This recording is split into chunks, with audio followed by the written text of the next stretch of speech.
नमस्कार, मैं हूं संध्या। उत्तराखंड लाइव में आप सभी का स्वागत। पहले देख लेते हैं हेडलाइंस।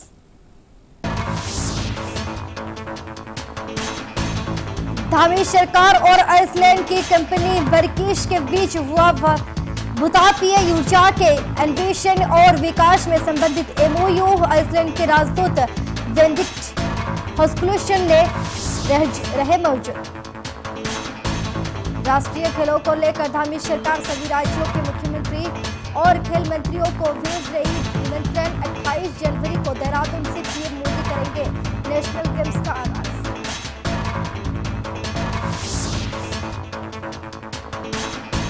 बिहार यात्रा के लिए प्राधिकरण बनाने की तैयारियां जोरों पर। पर्यटन मंत्री ने कहा, बैठकें जारी, धामी सरकार जल्द बनाएगी 4 धाम प्राधिकरण। कैरिंग कैपेसिटी पर रखा जाएगा विशेष ध्यान। कांग्रेस ने उठाए भाजपा के बाहरी स्टार प्रचारकों पर सवाल। प्रदेश उपाध्यक्ष ने कहा, स्थानीय चुनाव में बाहरी नेता लाना भाजपा की बौखलाहट का है सबूत।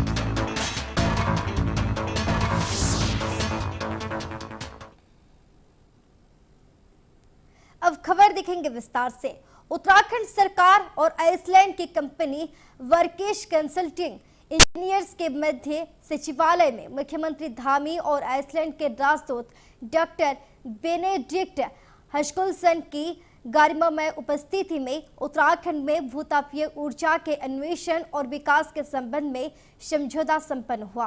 वर्चुअल माध्यम से उपस्थिति के माध्यम से मुख्यमंत्री पुष्कर सिंह धामी ने इस समझौता ज्ञापन को उत्तराखंड के साथ साथ देश की ऊर्जा सुरक्षा और सतत विकास के क्षेत्र में एक माइलस्टोन बताया। उन्होंने कहा कि भूतापीय ऊर्जा के इस एमओयू के माध्यम से न केवल स्वच्छ और नवीनीकरण ऊर्जा का लक्ष्य प्राप्त होगा, बल्कि पर्यावरणीय सुरक्षा सुनिश्चित रहते हुए समावेशी विकास का मार्ग भी प्रशस्त होगा। उन्होंने कहा कि आइसलैंड भूतापीय ऊर्जा के क्षेत्र में अग्रणी देश है और इनके तकनीकी सहयोग और अनुभव से उत्तराखंड भूतापीय ऊर्जा के क्षेत्र में एक महत्वपूर्ण राज्य बनकर उभरेगा।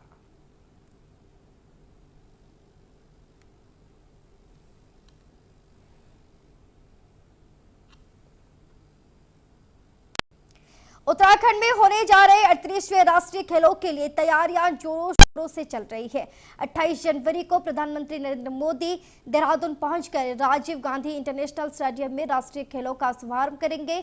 उत्तराखंड सरकार इस महाआयोजन की छाप पूरे देश में छोड़ना चाहती है। यही वजह है कि सरकार ने निर्णय लिया है कि देश के सभी राज्यों को निमंत्रण पत्र भेजा जाएगा, जिसकी शुरुआत भी हो चुकी है। उत्तराखंड के मुख्यमंत्री पुष्कर सिंह धामी की ओर से भारत के सभी मुख्यमंत्रियों को इस महाआयोजन में शामिल होने का पत्र भेजा जा रहा है। राज्य सरकार चाहती है कि राष्ट्रीय खेलों में देश के सभी राज्यों के मुख्यमंत्री शामिल हो। इसके साथ ही सभी राज्यों और खेल मंत्री और खेल सचिवों को भी निमंत्रण दिया जा रहा है। राष्ट्रीय खेलों की उल्टी गिनती शुरू हो गई है। ऐसे में पत्र लिखने के साथ ही पत्र भेजे जाने का सिलसिला भी शुरू हो गया है। सूत्र की माने तो राज्य सरकार की तरफ से देश के सभी 28 राज्यों और केंद्र शासित प्रदेशों को राष्ट्रीय खेलों में शामिल होने का न्योता दिया जा रहा है।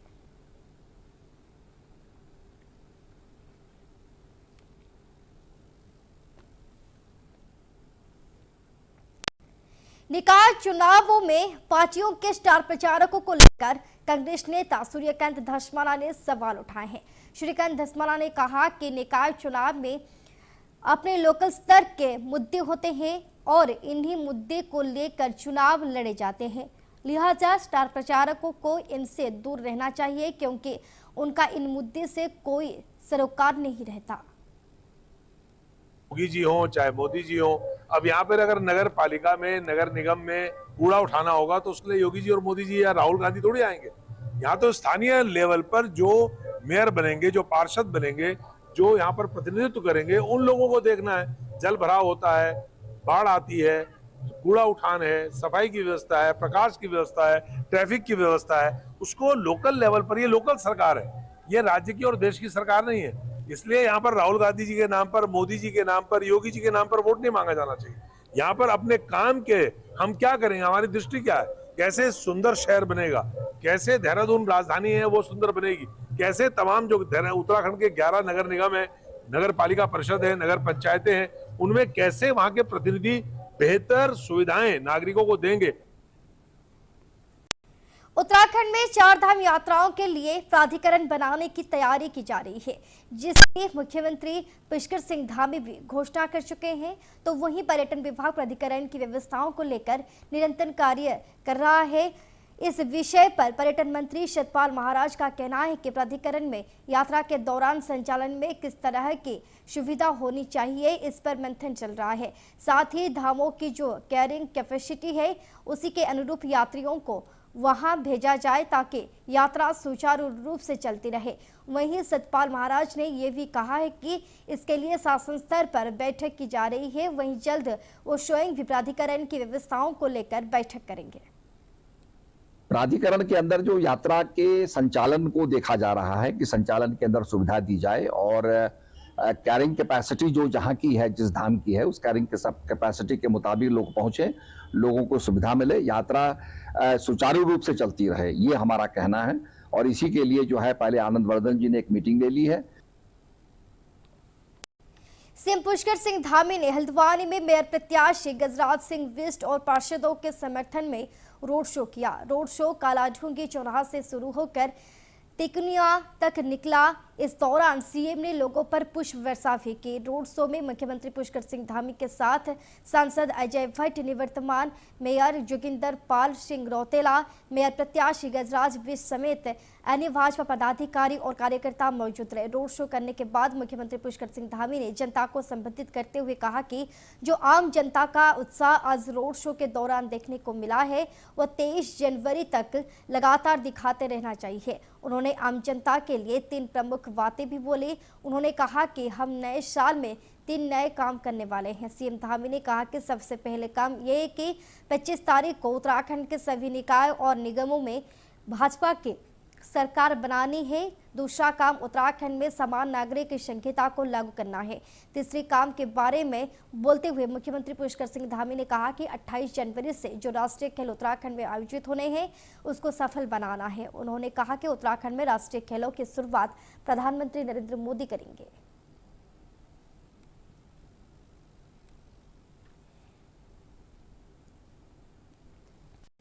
प्रधानमंत्री नरेंद्र मोदी हर साल परीक्षा पे चर्चा कार्यक्रम के जरिए देश भर के विद्यार्थियों के साथ चर्चा करते हैं।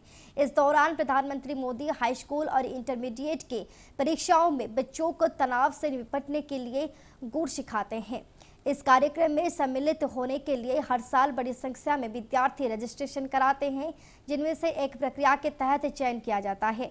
इस बार देहरादून से फुलचंद नारी शिल्प कन्या बालिका इंटर कॉलेज की 11वीं की छात्रा प्रीति तपाली को प्रधानमंत्री नरेंद्र मोदी से बात करने का अवसर मिलेगा। विद्यालय शिक्षा महानिदेशक झरना कमठान ने कहा कि राज्य का कोटा 2 बच्चों का था, जिसमें से प्रीति तपाली का चयन हुआ। साथ ही एक अन्य बच्चे का भी चयन किया जाएगा।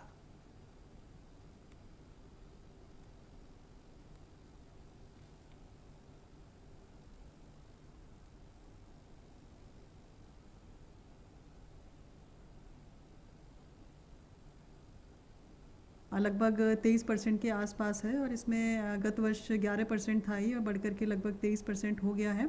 टोटल एनरोलमेंट हमारे स्टेट का जो टारगेट था वो 12 लाख था, तो उसके अगेंस्ट लगभग 3 लाख यानी 2,98,000 बच्चों ने इसमें रजिस्ट्रेशन करा दिया है। तो उसमें चूँकि स्टेट का कोटा 2 स्टूडेंट्स का था, तो उसमें से एक स्टूडेंट को 12 तारीख को भारत सरकार में बुलाया गया था, तो जिसके तहत फूलचंद नारी शिल्प इंटर कॉलेज की एक कक्षा 11 की छात्रा है प्रीति करके, उसको सिलेक्शन किया गया था, उसको वहाँ भेजा गया था। और जो वहाँ पे टॉपिक था वो building focus and memory the sports mentality था। दिल्ली चुनाव के लिए भाजपा ने स्टार प्रचारकों की सूची जारी कर दी है। बता दें कि दिल्ली में चुनाव के लिए स्टार प्रचारकों की सूची में उत्तराखंड के मुख्यमंत्री पुष्कर सिंह धामी का नाम भी शामिल है। सीएम धामी दिल्ली में पार्टी प्रत्याशियों के लिए प्रचार करेंगे। प्रदेश महामंत्री आदित्य कोठारी का कहना है कि मुख्यमंत्री पुष्कर सिंह धामी ने लोकसभा चुनाव में 60 से अधिक जनसभाएं हुई हैं और जहां भी सीएम धामी की जनसभाएं हुई है वहां के परिणाम बेहतर आए हैं। और दिल्ली में जो चुनाव होने जा रहे हैं तो वहां पर उत्तराखंड के बहुत बड़ी आबादी आवास करती है। मुख्यमंत्री के दिल्ली में प्रचार करने से बहुत बड़ा फायदा भाजपा को होगा। उन्होंने कहा कि 21 जनवरी को उत्तराखंड में निकाय चुनाव का प्रचार समाप्त होने के बाद सीएम धामी दिल्ली में जनसभाएं करने के साथ ही जनसंपर्क भी करेंगे। मुख्यमंत्री पुष्कर सिंह धामी जी केवल उत्तराखंड के नेता नहीं है बल्कि पूरे देश के नेता हैं। अभी जो लोकसभा चुनाव 2024 के संपन्न हुए उसमें भी उनकी देश भर में 60 से अधिक सभाएं उनकी हुई हैं और ये देखने में आया कि जहां जहां पुष्कर सिंह धामी जी ने सभाएं की हैं वहां के परिणाम भी अच्छा है।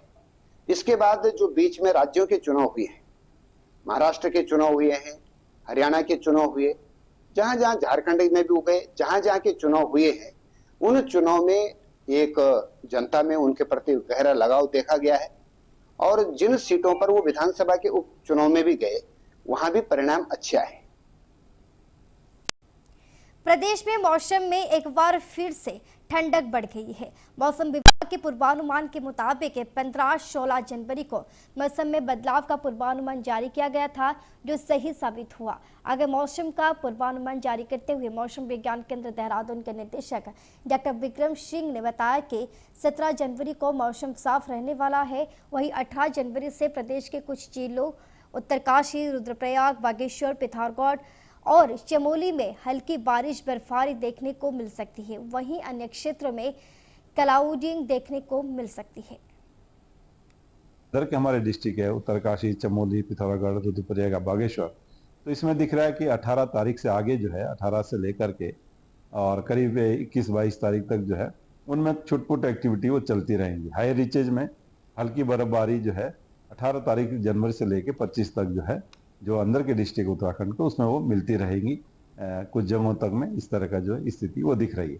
बाकी जगह में जो मौसम साफ रहेगा या थोड़ा बहुत क्लाउडिंग बीच बीच में वो देखने को मिल सकती है। प्रयागराज में 13 जनवरी से शुरू हो चुके महाकुंभ के लिए देहरादून से फाफामऊ रेलवे स्टेशन तक चलने वाली विशेष आरक्षित ट्रेन में रिजर्वेशन शुरू हो गया है। इस ट्रेन में एक बार में 1200 यात्री आवागमन कर सकेंगे। ट्रेन में 2 सामान्य, 12 स्लीपर और एक कोच एसी थर्ड और एसी सेकंड के होंगे। उत्तर रेलवे मंडल ने देहरादून वासियों को महाकुंभ में पहुंचने के लिए विशेष आरक्षित ट्रेन दून फाफामऊ एक्सप्रेस शुरू की है। Vipul Nautiyal, deputy station superintendent Dehradun ने बताया कि देहरादून रेलवे स्टेशन से फाफामऊ तक ट्रेन संचालित की जा रही है। ट्रेन देहरादून रेलवे स्टेशन से 18, 21, 26 जनवरी और 9, 16, 23 फरवरी का सुबह 8 बजे 10 में रवाना होकर हरिद्वार, नाजिबाबाद, मुरादाबाद, बरेली, लखनऊ, रायबरेली होते हुए रात 11:30 बजे फाफामऊ पहुंचेगी। वहीं फाफामऊ रेलवे स्टेशन से यह ट्रेन 19, 22, 25 जनवरी और 10, 17, 26 फरवरी को सुबह 6:30 बजे वापसी करेगी और रात 9:30 बजे देहरादून पहुंचेगी। ट्रेन में यात्रियों को सभी आवश्यक सुविधाएं मिलेंगी और पूरा सफर 733 किलोमीटर का होगा। जनवरी और फरवरी में दून से फाफामऊ तक ये ट्रेन 6 फेरे आना जाना करेगी। ये देहरादून से भी एक वो चला जाएगी स्पेशल ट्रेन महाकुंभ के उपलक्ष्य में, देहरादून से आपके प्रयागराज के लिए। और ये प्रयागराज से करीब आपके 10-15 किलोमीटर पहले एक स्टेशन पड़ता है फाफामऊ, वहाँ के लिए मतलब जाएगी यहाँ से। और ये मॉर्निंग में सुबह 8:15 बजे जाएगी, रात को करीब आपके 12 बजे करीब 23:50 एग्जैक्ट वहाँ पहुँचती है ये। और फिर वहाँ से ये सुबह चलेगी आपके, इसका सुबह चलने का टाइम है वहाँ से आपका 6:30 बजे, सॉरी ये हाँ 6:30 बजे वहाँ से चलेगी फिर, और वापस ये देहरादून आएगी। देहरादून पहुँचेगी आपके 9:30 बजे। प्रधानमंत्री नरेंद्र मोदी 28 जनवरी को उत्तराखंड आ रहे हैं। इस दिन पीएम मोदी राष्ट्रीय खेलों का शुभारंभ करेंगे। साथ ही पीएम मोदी शीतकालीन यात्रा को बढ़ावा देने के लिए शीतकाल प्रवास स्थल मुखवा या खरसाली भी जा सकते हैं। एक दिवसीय कार्यक्रम में पीएम मोदी 5 से 6 घंटे उत्तराखंड में बिताएंगे। इस दौरान पीएम मोदी केदारनाथ, बद्रीनाथ के निर्माण एवं विकास कार्यों की समीक्षा करेंगे। माना जा रहा है कि पीएम मोदी वाइब्रेंट विलेज या मां गंगा के शीतकालीन प्रवास मुखवा जाएंगे। एक दिवसीय कार्यक्रम में पीएम मोदी 5 से 6 घंटे उत्तराखंड में बिताएंगे। इस दौरान पीएम मोदी केदारनाथ, बद्रीनाथ निर्माण एवं विकास कार्यों की समीक्षा करेंगे। प्रधानमंत्री जी के कार्यक्रम का जब विस्तृत स्वरूप आएगा उसमें अपेक्षा इस बात की भी है कि शीतकालीन यात्रा को प्रभावी स्वरूप देने में, क्योंकि प्रधानमंत्री जी जब भी उत्तराखंड आते हैं तो उत्तराखंड के लिए कुछ न कुछ वरदान साबित होता है उनका दौरा। तो निश्चित रूप से जब शीतकालीन यात्रा का एक पक्ष निकल कर आया, बड़ी संख्या में ये यात्रा बढ़ी भी है। प्रधानमंत्री जी अगर आते हैं और हमारा गंगोत्री और यमुनोत्री के जो गद्य स्थल है वहाँ तक उनका जाना होता है, उसका लाभ हमको प्राप्त। उत्तराखंड में निकाय चुनाव के लिए मुख्यमंत्री पुष्कर सिंह धामी निरंतर रैलियां एवं जनसभा कर रहे हैं। वहीं इस दौरान एक जनसभा में मुख्यमंत्री पुष्कर सिंह धामी ने कांग्रेस के सोच को मुगलिया सोच करार दिया। इस पर जब मुख्यमंत्री पुष्कर सिंह धामी से पूछा गया कि आखिर कांग्रेस की सोच को मुगलिया सोच क्यों कहा गया, तो मुख्यमंत्री धामी ने कहा कि जब भी हम समान नागरिक संहिता की बात करते हैं तो कांग्रेस उसे एक समाज को टारगेट करने की बात करते हैं। अयोध्या में जब भगवान राम का मंदिर बन रहा था तो ये लोग उसको काल्पनिक बता रहे थे। वहीं जब कश्मीर में धारा 370 को हटाया गया तो कांग्रेस जम्मू कश्मीर में धारा 370 को फिर से लागू करने की बात कहती है। इसलिए ये जाहिर होता है उनकी ये सोच कहीं ना कहीं मुगलों से प्रेरित है। तो वही इस पर कांग्रेस के मुख्य प्रवक्ता गरिमा दौशानी ने पलटवार करते हुए कहा कि मुख्यमंत्री पुष्कर सिंह धामी ही उत्तराखंड में जिहाद शब्द को लाए हैं। वो कभी थूक जिहाद, कभी लैंड जिहाद, कभी धर्मांतरण और कभी यूसीसी की बात करते हैं, तो वहीं मुस्लिम मस्जिद और मंदिर में उलझे हुए हैं। मुख्यमंत्री धामी उत्तराखंड में रोजगार की बात नहीं करते, महिलाओं के साथ हो रहे बलात्कार की बात नहीं करते, उत्तराखंड में विकास की बात नहीं करते हैं। वो केवल एक विशेष समुदाय की बात करते हैं और उसी में उलझे हुए हैं। कांग्रेस की बताई वो सोच तो खुद मुख्यमंत्री जी को परेशान करती है, ऐसा समझ में आया, क्योंकि इस प्रदेश के अंदर जिहाद शब्द लाने वाले मुख्यमंत्री हैं। कभी लैंड जिहाद कहा, कभी थूक जिहाद कहा, और उसके अलावा म से मंदिर, म से मुस्लिम, म से मजार, इससे आगे कभी मुख्यमंत्री जी बढ़े ही नहीं। धर्मांतरण कानून और यूसीसी, ये सारी वो बातें हैं जो दिखाई देता है कि मुख्यमंत्री जी को एक समाज विशेष परेशान करता है और उसको टारगेट करने के लिए ही आप एक एजेंडे के तहत सरकार चला रहे हैं, वरना बेरोजगारी कम करने के लिए कोई जिहाद आपने शुरू नहीं किया। नागरिक संहिता की बात करते हैं तो वो हमेशा कहते हैं कि एक वर्ग को हम टारगेट कर रहे हैं, जबकि हम किसी वर्ग को टारगेट नहीं कर रहे हैं। अयोध्या में भगवान श्री राम का मंदिर बन रहा था तो उसे काल्पनिक बताते हैं। कश्मीर में आदरणीय प्रधानमंत्री मोदी जी के नेतृत्व में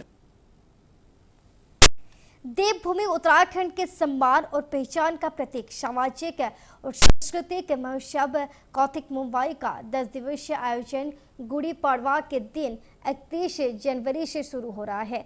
यह उत्सव 9 फरवरी तक चलेगा। कार्यक्रम का आयोजन मुंबई के सनपाड़ा मैदान में किया जाएगा।